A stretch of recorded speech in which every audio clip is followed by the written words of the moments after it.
সবার যে জ্বালা যন্ত্রণা দুঃখ কষ্ট রয়েছে সমস্ত জিনিসকে খণ্ডন করে তাদেরকে একটা ভালো জীবন কী করে পায়, লাইফে কী করে লাইটিং আছে, সেটার জন্য আমরা এবারে এখানে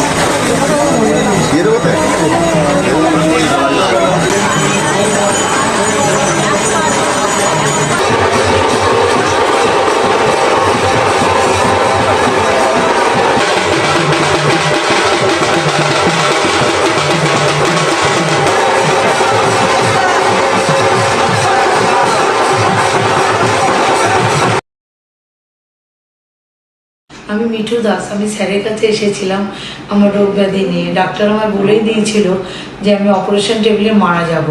সব জায়গায় নিরাশ হয়ে আমি স্যারের কাছে আসি। স্যার আমাকে যেই কাজটা করে দিয়েছিল, এখন আমি দিব্যি বিন্দাস ভালো আছি। আমার কোনো ট্যাবলেট খেতে হয় না। মানে আমি আবার নতুন করে আমি চাকরিও পেয়ে গেছি। আমি খুব খুব ভালো আছি। আপনারাও স্যারের কাছে আসুন, বিশ্বাস রাখুন, মাতার আশীর্বাদে সব ভালো হবে। দিদিভাই আপনার নাম? আমার নাম গায়ত্রী মাঝি। ঠিক আছে, আমি পূর্ব মেদিনীপুর হলদিয়া থেকে এসেছি।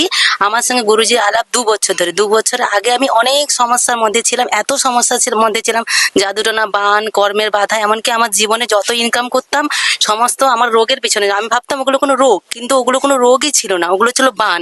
পরে আমি অনেক জায়গায় গেছি, অনেক জায়গায় ঠকেছি, পয়সা নিয়েছি, কিন্তু কোনো ফিডব্যাক পাইনি, ভালো কোনো রেজাল্টও পাইনি। কিন্তু গুরুজির কাছে আসার পর থেকে আমি বান, জাদুটানা থেকে মুক্ত হয়েছি। তারপরে আমাদের পারিবারিক বা আমার পরিচিত লোক যাদের যা যা সমস্যা আছে আমি গুরুজির কাছে নিয়ে আসি এবং তারাও খুব উপকৃত হয়।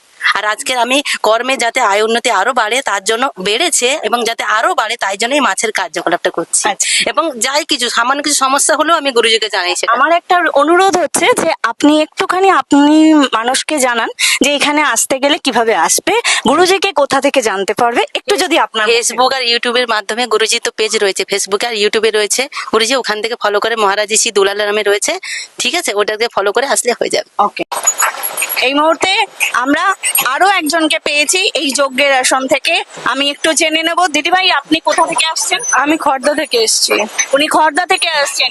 আপনি একটু আমাদেরকে জানাবেন, দর্শকদেরকে, যে এখানে এসে আপনার আপনি কতদিন ধরে আসছেন? আমি 3 বছর ধরে দাদাকে চেম্বারে দেখাই। তো আমি দেখাতে দেখাতে চিন্তা করেছিলাম যে আমি কাজ করব, আমি আসতে পারিনি। এবার কিভাবে যে আমি এসেছি আমি নিজেও জানি না, কিন্তু আমি 3 বছর ধরে যেভাবে দাদাকে দেখাই আমি সব দিক থেকে ভালো আছি, প্লাস আমার সব রকম সমস্যাও দূর হয়ে গেছে। এবার আমি যজ্ঞ করতে এসেছি দাদার এখানে। এবার আমার আসার কোনো ঠিক ছিল না, কিন্তু কিভাবে দাদা আমাকে নিয়ে এসছে মা তারার ইচ্ছায় আমি জানি না।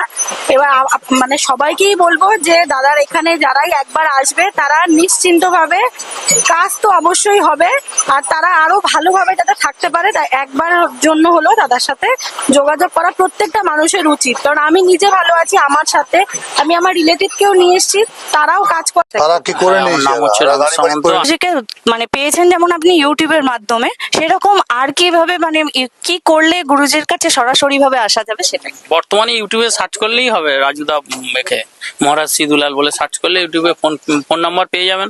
ওই ফোন নাম্বারে সমস্ত রকম সলভ উনি অনলাইনেও করে থাকেন, শুধু অফলাইন না, অনলাইনের মাধ্যমে। এখন ফোনে প্রথম আমি সবাইকেই রিকোয়েস্ট করব, যার সমস্যা আছে ওই ফোন নাম্বারে কন্ট্যাক্ট করিয়ে দেবেন।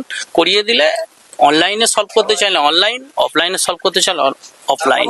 তবে এটুকুনি বিশ্বাস রেখে আমি বলতে পারি, আমি আমার বিশ্বাসে ওভার কনফিডেন্স আমি বলতে পারি, আমি আমার উপকার পেয়েছি। আমার ভাগনাকে নিয়ে এসেছি, সে এখন বললি ইম্পোর্টের ব্যবসা করছে, এক্সপোর্টের।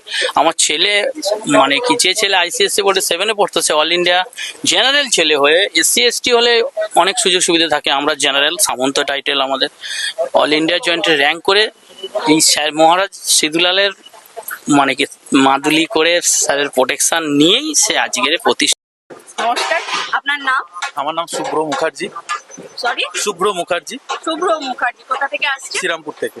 ওকে, দাদাভাইয়ের নাম শুভ্র মুখার্জি, দাদাভাই আসছেন শ্রীরামপুর থেকে। দাদাভাই একটু জানতে পারি যে আপনি এখানে কতদিন ধরে আসছেন? প্রায় 2 বছর। উনি আসছেন প্রায় 2 বছর, আর এই গুরুজির কাছেই আসছেন? হ্যাঁ, এই গুরুজির কাছেই আসছি। আচ্ছা, উনি এই গুরুজির কাছে আসেন, এই মাহাত্ম্যটা কি একটু যদি আমরা জানি এবং দর্শকরা জানি। আমি 2 বছর আগে যখন আমার পরিস্থিতি খুব খারাপ ছিল, দেয়ালে পিঠ থেকে গেছিল, তখন আমি এই গুরুজির সন্ধান পাই ভিডিও দেখে। তো তারপরে যোগাযোগ করে ওনার চেম্বারে আসি। চেম্বারে আসার পরে উনি তারাপীঠ শ্মশানে আসার জন্য আমার কিছু কাজ ছিল সেগুলো করান। তো সেগুলো প্রথম থেকে করার পরে আমি অনেক বেটার ফিল করেছি এবং আমার লাইফ অনেক চেঞ্জ হয়েছে। এবার লাইফ চেঞ্জ হওয়ার পরে তো শুধু থেমে থাকে না, তারপরে আবার যোগাযোগ করে করে কিছু আমার আরও যেগুলো প্রবলেম ছিল সেগুলো একের পর এক সলভ করতে 2 বছর ধরে ওনার কাছে আসছি এবং উপকারও চরম পরিমাণে পেয়েছি ওনার কাছে।